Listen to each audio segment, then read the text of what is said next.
Holy shit, I'm finally recording a review for this film. I feel like I've seen it months ago. I've rewatched it like 3 times. I can't even, why is it taking me so long to record a review for this film? I love it so much. You know what, hell, I'm just gonna fast forward through the intro.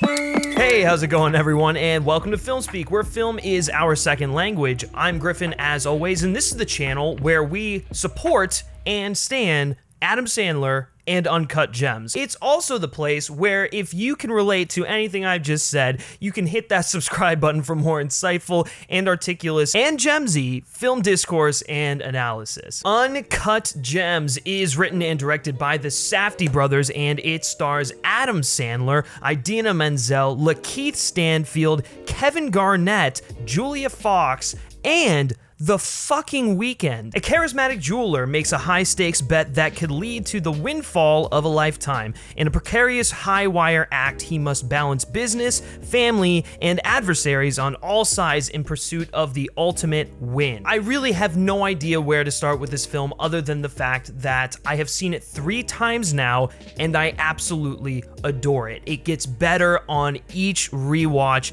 and it is one of the most stressful and anxiety-inducing rides I have ever been on. It's a film that starts at 11 and dials it up to 100, and if you don't think that that is possible, just go watch Uncut Gems. The Safdie Brothers are filmmakers that I have really come to admire over the years, especially after watching their film Good Time, but with Uncut Gems, I think they really outdo all their previous work. It used to be that no one else other than Martin Scorsese could really get to the heart of a New York-based film. Well, I'm going to add another name, or 2 other names to that list now. No one else can get to the heart of a New York-based film other than Martin Scorsese and now Josh and Benny Safdie. And in many ways, the Safdie brothers have a better understanding of how to authentically depict this street-level environment residents of the city inhabit. And in many ways, that's part of what makes films like Good Time and especially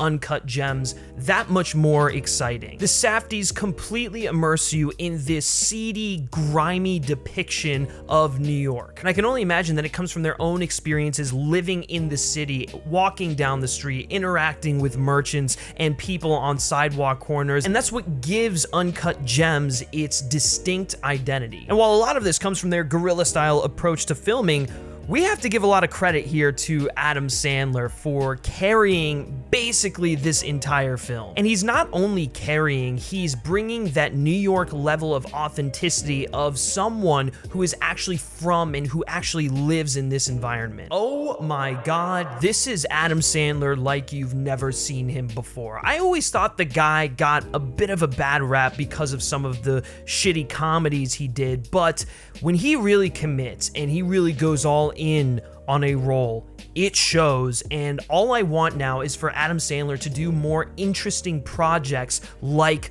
Uncut Gems. Howard Ratner might very well be my favorite character in a film in 2019. He's constantly on the move, out of his mind insane, super ballsy, really pathetic and unlikable, but Sandler knows how to get to the heart of this character and bring a level of sympathy to him, which I did not expect for a character so despicable. And so as Sandler's character is going around making all these bets, making poor decision after poor decision after poor decision, you can't help but root for him. His charisma is off the charts. He's constantly moving and talking and interacting with these things. This film is relentless. It never stops, and that is because the character never stops. He's someone you want to laugh at and punch in the face, but at the same time, when things start going right for him, you can't help but get happy. The way he fast talks his way through interactions, especially with Lakeith Stanfield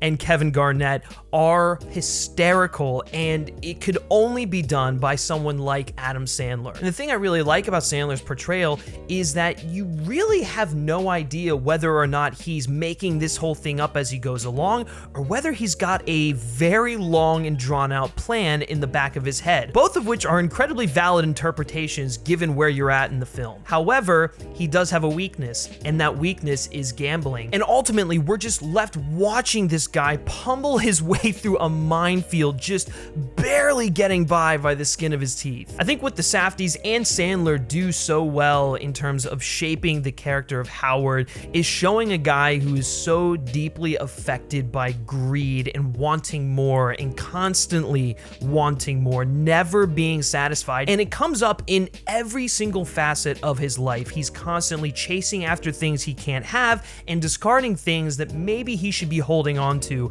Eventually, it all has to catch up with him, and that is the ultimate question that Uncut Gems poses. Can this behavior and can this mentality of unsatisfaction eventually be satiated? Or will all of his bad luck and twists and turns and shortcuts eventually catch up with him? There is one scene in particular that is a very simple situation. It is unlocking a door, and the way in which this sequence plays out is one of the most stressful scenarios I have ever witnessed on screen. It's done almost, I believe, as a one take, and we're left watching these jewelers and Sandler try and get this door unlocked so people can come into his store, and it goes on for what seems like an eternity.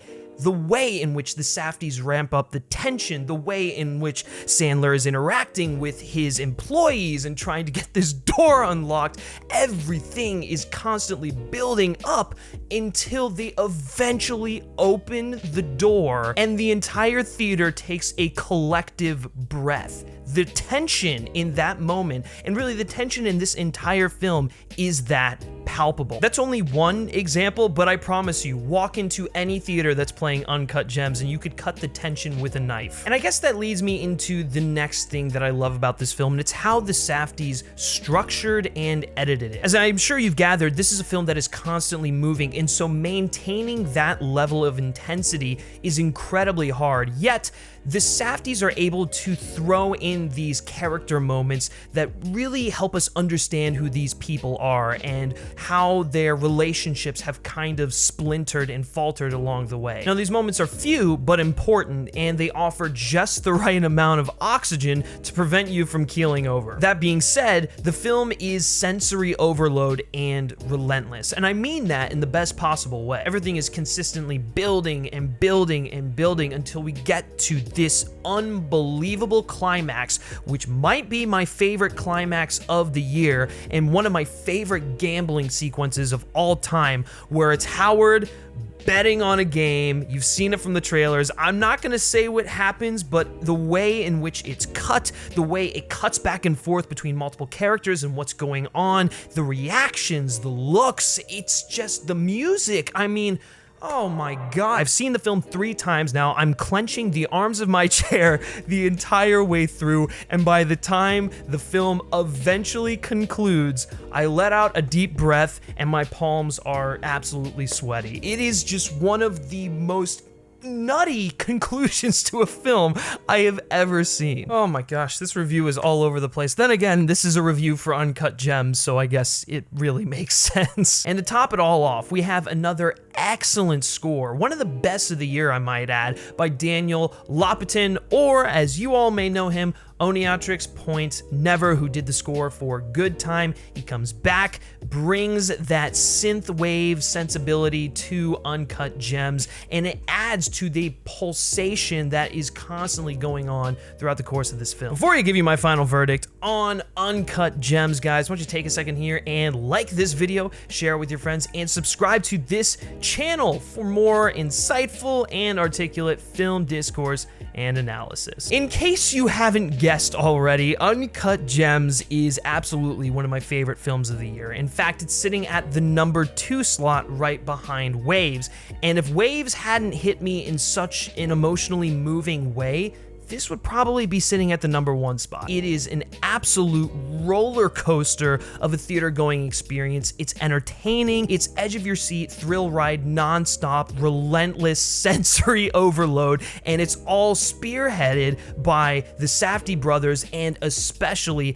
Adam Sandler in what I am deeming his best performance to date. Some may be dissatisfied with the way the film concludes, and some may find Sandler's character annoying, but it's a charming annoying, and so I loved it all the same. And for all of these reasons and the reasons I mentioned throughout my review, I'm ultimately going to be giving Uncut Gems a whopping 10 out of 10. And now I want to hear from you all. I want to know what you think Adam Sandler's best performance is down in the comments section below. Not necessarily his best film or even your favorite film, but what is his best performance? And if you've seen Uncut Gems, be sure to let me know your thoughts and opinions on that whirlwind of a movie down in the comments section below as well. As always, guys, you can like FilmSpeak on Facebook, follow us on Twitter simply by searching FilmSpeak. And lastly, if you like me specifically and you like what I have to say, you can give me a follow on Twitter at Griff Schiller. All right, this has been a very interesting review, but hopefully you all enjoyed it,